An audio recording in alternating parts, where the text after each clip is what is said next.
Good morning, नमस्ते। तो मेरा नाम है डॉक्टर हनीत कौर और आज हम बात करेंगे सिंपल पिगमेंटेशन के बारे में। रुको एक सेकेंड।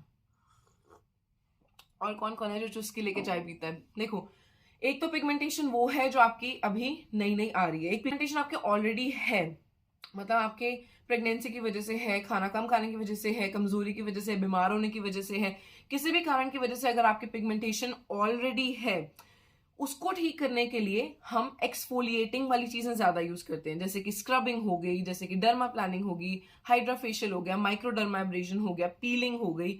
तो आप इनमें से किसी की तरफ भी जा सकते हो। इससे क्या होता है, जो स्किन है ना, स्किन के ऊपर से डेड स्किन हम रिमूव करते हैं। चाहे आप हाइड्राफेशियल से कराओ, चाहे आप डर्मा प्लानिंग से करवाओ। जो मैं करती हूँ डर्मा प्लानिंग ट्रीटमेंट, मैं सिर्फ वही करती हूँ। तो जब हम वो करते हैं तो डेड स्किन रिमूव होती है, तो हम ना स्किन के अंदर वाले सेल्स को बोलते हैं, धक्का मारते हैं कि भाई उठो उठो, बाहर आओ, नए स्किन सेल्स बनाओ। नए स्किन सेल्स जब बनते हैं तो वो अपने नॉर्मल जो बॉडी कलर है उसके बनते हैं, ये हम उम्मीद रखते हैं। इसलिए मैं डाइट में भी आपको साथ साथ में बोलती हूँ कि मल्टीविटामिन खाओ और अपनी डाइट ठीक रखो। तो ये जो चीज है ना, ये एक तरह का हम सेल्स को बोल रहे हैं कि भैया नए सेल बनाओ, और ये काम करते हैं स्क्रबिंग, डर्मा प्लानिंग, माइक्रोडर्माब्रेशन, रेटिनॉल हो गया। ये स्किन का टर्नओवर रेट बढ़ाने में मदद करते हैं। तो ये सब चीजें तब यूज करते हैं, जैसे डिस्प्रिन है, सैलिसिलिक एसिड है, लैक्टिक एसिड है, ग्लाइकोलिक एसिड है, एक्सफोलिएटिंग है, ठीक है, एक्सफोलिएटिंग वाली चीजें हैं, पीलिंग हो गई। ये चीजें स्किन की डेड स्किन को रिमूव करके नई स्किन आपकी बाहर आए उसमें मदद करते हैं। अब सेकेंड चीज जो है वो है कि पिगमेंटेशन नहीं है और आगे आए ना, तो अल्फा आर्बिटन हो गया, ट्रानेक्सामिक एसिड हो गया, या फिर ये स्किन जो विटामिन सी हो गया, ये आपको प्रिवेंट करते हैं। कैसे समझाऊं? जो मैंने अब तक बोला रिवाइंड करके सुन लो पिछले 2 मिनट में। ये सब चीजें हैं, अगर आपकी ऑलरेडी पिगमेंटेशन है उसको हम लाइट करने में मदद करेगी और हेल्प करेगी, ठीक है। ये सब चीजें अब जो मैं बता रही हूँ, अल्फा आर्बिटन हो गया, ट्रानेक्सामिक एसिड हो गया, विटामिन सी हो गया, ग्लूटाथियोन हो गया, ये चीजें हेल्प करती हैं कि आपकी जो आने वाली पिगमेंटेशन है, स्किन अगर आपकी और डार्क होने वाली है तो उसको वो लाइट रखने में मदद करता है, ठीक है। जो स्किन के अंदर जो मेलानिन होता है ना, मतलब बेसिकली आपके लिए, मतलब गोल घुमा के मैं सिंपल ये बता दूं तो जो नई पिगमेंटेशन ना आए और डार्क ना हो जाए, उसके लिए ये सब सीरम्स हैं। अल्फा आर्बिटन, ट्रानेक्सामिक एसिड हो गया, और कौन सा है अपना, मैं अभी क्या बोला था, विटामिन सी हो गया। तो ये प्रिवेंशन के लिए है। तो ये सीरम्स वो लोग यूज कर सकते हैं जिनका धूप में आना जाना है, जिनको लगता है कि उनके पिगमेंटेशन अब ठीक होगी, दोबारा ना आ जाए, तो वो लोग यूज करेंगे अल्फा आर्बिटन, ट्रानेक्सामिक एसिड वाला, और ग्लूटाथियोन या विटामिन सी। ग्लूटाथियोन मैं रेकमेंड नहीं करती हूँ, मुझे ऐसा लगता है कि उसके रिजल्ट्स स्केप्टिकल है, मतलब क्या कहूँ मैं, कॉन्ट्रोवर्शियल है।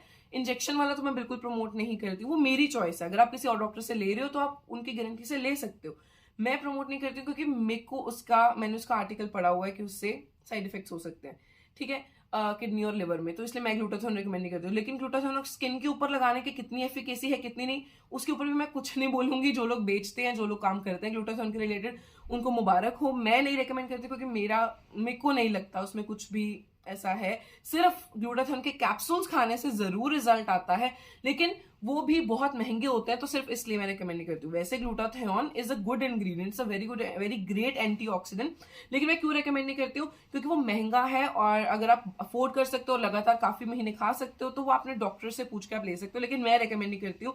मेरे पास यूजुअली आपको घरेलू नुस्खे और थोड़े अफोर्डेबल चीजें ही ज्यादा आपको मतलब मिलेंगी मेरी वीडियोस में, तो मैं नहीं रिकमेंड करूंगी, ठीक है। अब ये हो गया कि अगर आपको नई पिगमेंटेशन नहीं चाहिए। अब इनमें सनस्क्रीन का रोल कैसे है?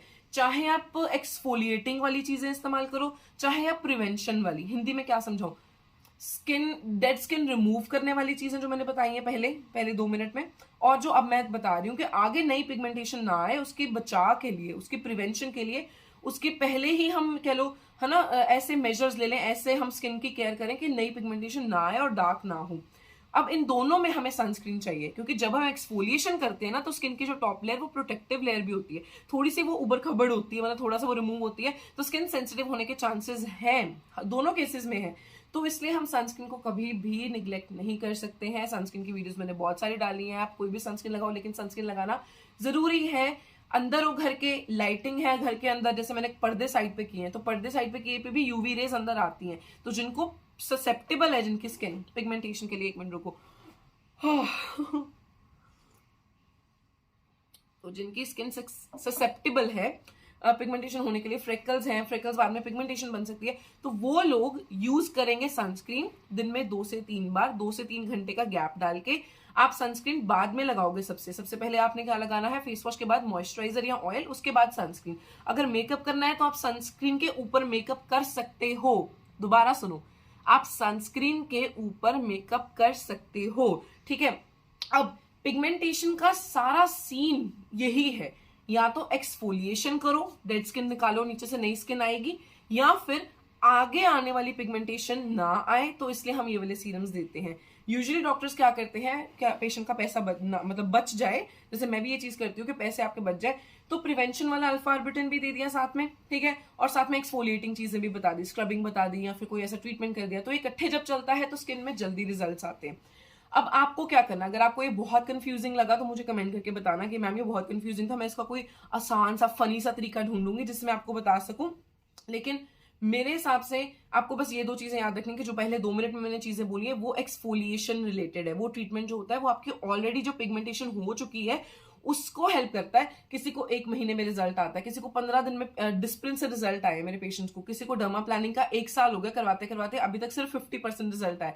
कई ऐसे हैं जो डर्मा प्लानिंग के बिना ही ठीक हो जाते हैं, कई ऐसे हैं जो डर्मा प्लानिंग की 2, किसी को 5, किसी को कोई सेटिंग्स, मतलब ऐसे पैकेज वाला सीन नहीं है कि आपको इतनी करवानी पड़ेगी। हर किसी का अलग है, हाइड्रा फेशियल भी अलग होता है, हर किसी का अलग है। मतलब मैं नहीं करती हूँ वो, मैं सिर्फ डर्मा प्लानिंग करती हूँ, तो हर किसी का अलग है कि किसी को कितनी जरूरत पड़ेगी, किसी को कितनी, तो वो स्किन के ऊपर डिपेंड करता है।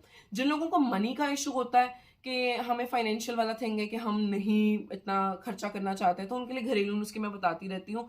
और अगर आपको घरेलू नुस्खे के ऊपर वीडियो देखनी है, आप अफोर्ड नहीं कर सकते, या आपको पैसे नहीं खर्चने सीरम्स के ऊपर और ये सब चीजें नहीं करनी है, तो भैया एक मल्टीविटामिन तो जरूर खाओ, ठीक है। दिन में 3 टाइम नॉर्मल चपाती व रोटी जो होती है वो खाओ ही खाओ, ठीक है। कोई सलाद, अगर आप फ्रूट अफोर्ड नहीं कर सकते, आपको सेब 200 रुपए किलो मिल रहा है ना, तो भाई टमाटर तो मिलते हैं ना टमाटर ले आओ, ठीक है। चुकंदर, गाजर सब कुछ आजकल है, तो वो चीजें यूज करो। अगर आपको विटामिन क्या कहते हैं, विटामिन डी नहीं मिलता है, तो आप अपनी बैक करके धूप की तरफ, ठीक है, पीठ करके सिर कवर करके आप धूप में बैठ सकते हो।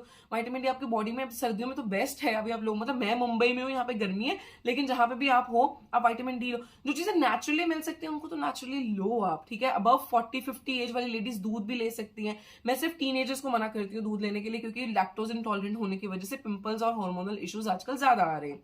अदरवाइज ये सब चीजें आपके हाथ में है कि ये डिसीजन आपको लेना है कि आपको पैसे खर्चने कि नहीं खर्चने। मैं दोनों लोगों के लिए ऑप्शन बनाती हूँ। जिन लोगों को पैसे खर्चने हैं उन लोगों के लिए बहुत सारे सीरम्स है, 500 से लेके 5-5 हजार तक सीरम्स मिलते हैं, करती हूँ। अगर आप लोगों को ब्रांडेड सीरम्स जानने हैं, आप वो भी कमेंट करके लिख दो कि हाँ मैम हमें ब्रांड्स जानने हैं। अगर आपको घरेलू नुस्खे जानने हैं तो आप वो भी कमेंट करके लिख सकते हो कि घरेलू नुस्खे वाले कितने लोग हैं। मैं इसके ऊपर इंस्टाग्राम के ऊपर भी पोल डालूंगी और यूट्यूब के ऊपर भी पोस्ट डालूंगी, तो आप उसमें कमेंट करके बता दिया करो कि कितने लोगों को ब्रांड्स जानने होते हैं और कितने लोगों को। फिर मैं अलग अलग उस टॉपिक पे वीडियो बना दिया करूंगी, ब्रांड्स पे भी और घरेलू नुस्खे पे भी, क्योंकि घरेलू नुस्खे के ऊपर बहुत लंबी वीडियो बनेगी पिगमेंटेशन की, जो कि आपको रूटीन फॉलो करनी है, जिससे बहुत लोगों को महीने महीने में रिजल्ट आ जाता है। ना मेरे पास आने की जरूरत है, ना फेशियल कराने की जरूरत है, ना किसी डॉक्टर के पास जाने की जरूरत है। हाँ, खाना प्रॉपर खाना है, मल्टीविटामिन प्रॉपर खाने हैं, सनस्क्रीन लगाना है, ये कुछ चीजें हैं जो मैं हमेशा बकबक करती रहूंगी, और आपको ये बकबक अपने दिमाग में हमेशा सेव्ड रखनी है, डिलीट नहीं करनी है, भूलना नहीं है। You have to always wear sunscreen, और चाहे घर के अंदर हो बाहर हो। ये उन लोगों के लिए मैं बार बार बोल रही हूँ, ससेप्टेबल का मतलब जिन लोगों के